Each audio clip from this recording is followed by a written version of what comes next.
की वाणी। रिकॉर्ड चला है, भोलेनाथ से निराला कोई और नहीं। ओम शांति। बच्चे समझते हैं कि हम भोलानाथ शिव बाबा के सन्मुख बैठे हैं।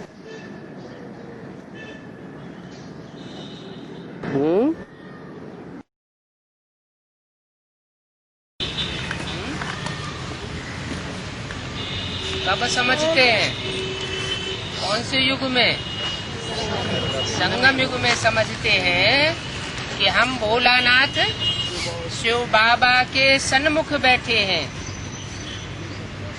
और कोई ऐसे भी हैं जो विमुख बैठे हैं? कोई नहीं। रावण रावण तो विमुख बैठा है।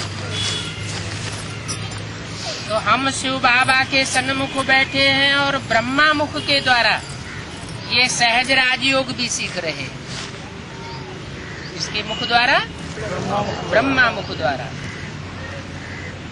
ब्रह्मा के कितने मुख होते हैं? 7? 5 मुख होते हैं। 2 यज्ञ के आदि में हुए।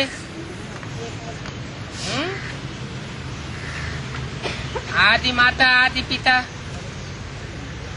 और एक दादा लेखराज ब्रह्मा के रूप में।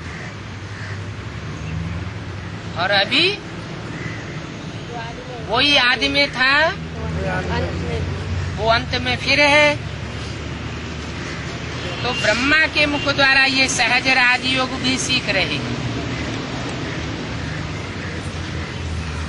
सहज राजयोग की पढ़ाई पढ़ाने वाला एक ही है। सब वेदों ग्रंथों शास्त्रों उपनिषदों आदि सबका सार बैठ बाप समझाते। क्या था? वेद शास्त्र ग्रंथ आदि झूठे नहीं है, उनमें भी सार है। और वो सार की बात बाप बैठ समझाते। झूठे शास्त्र कब हो जाते हैं? जब अनेक धर्म गुरु बैठकर उनका इंटरप्रिटेशन करते हैं, व्याख्याएं करते हैं। तो द्वापर के आदि से व्याख्याएं होते होते कलयुग के अंत में सारे शास्त्र झूठे हो जाते हैं। सर्वशास्त्रमयी शिरोमणि गीता भी खंडित हो जाती है। तो अभी सबका सार बैठ बाप समझाते।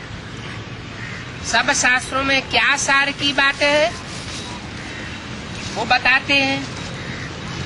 ये बच्चों की ही बुद्धि में बैठता है। क्या? सार रूपी मक्खन और कोई की बुद्धि रूपी पेट हजम नहीं कर पाता। जो मेरे बच्चे हैं वो ही उन्हीं की बुद्धि में बैठता है। चित्रों में भी यह है ब्रह्मा द्वारा स्थापना।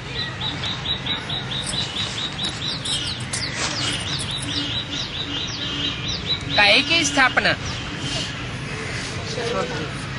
संगम युग की स्थापना, स्वर्ग की स्थापना।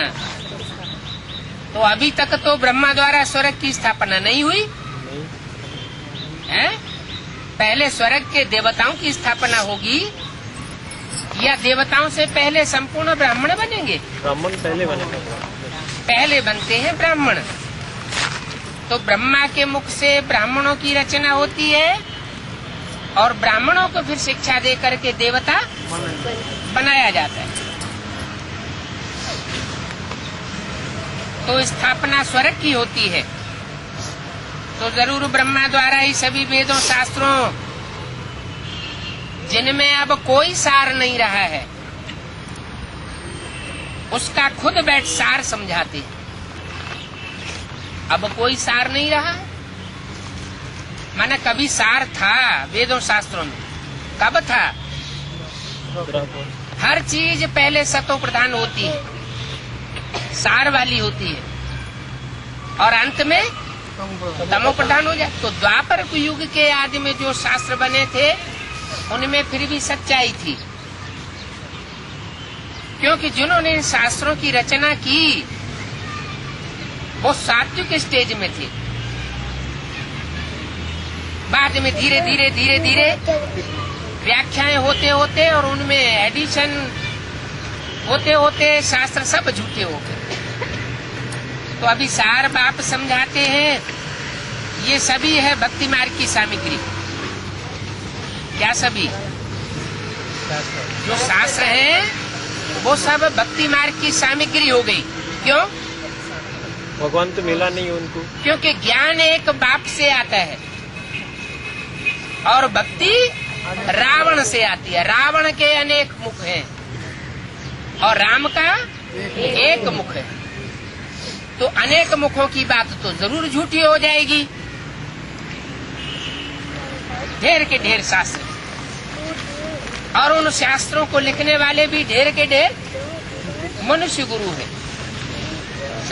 समझाते भी बच्चों को है और समझाते कौन है? परम पिता परमात्मा भोलानाथ शिव। वो निराकार है, इसलिए हर बात ब्रह्मा द्वारा समझाते रहते हैं। क्या? ब्रह्मा द्वारा सुनाते भी हैं, ब्रह्मा द्वारा ब्राह्मणों की रचना भी करते हैं और ब्रह्मा द्वारा फिर उन शास्त्रों का सार समझाते भी। तो पहले होता है सुनना, फिर होता है समझना, और जब बात समझ में आ जाती है तो धारणा की जाती है। तो ब्रह्मा द्वारा समझाते रहते हैं, जिनको समझाते हैं वो फिर समझ कर औरों को समझाते हैं। जो खुद समझा हुआ नहीं होगा वो दूसरों को भी नहीं समझा सकता। अगर नहीं समझा सकते हैं तो जरूर वह खुद नहीं समझेंगे, अर्थात बेसमझ है। और बेसमझ को ही समझाया जाता है। बाप सबको कहते हैं तुम तो बेसमझ हो। सबको बेसमझ कहने का हक किसको है? बाप को है, क्योंकि बाप के मुकाबले सब बेसमझ। न मुझ बाप को जानते हो, न रचना के आदि मध्य अंत को जानते हो,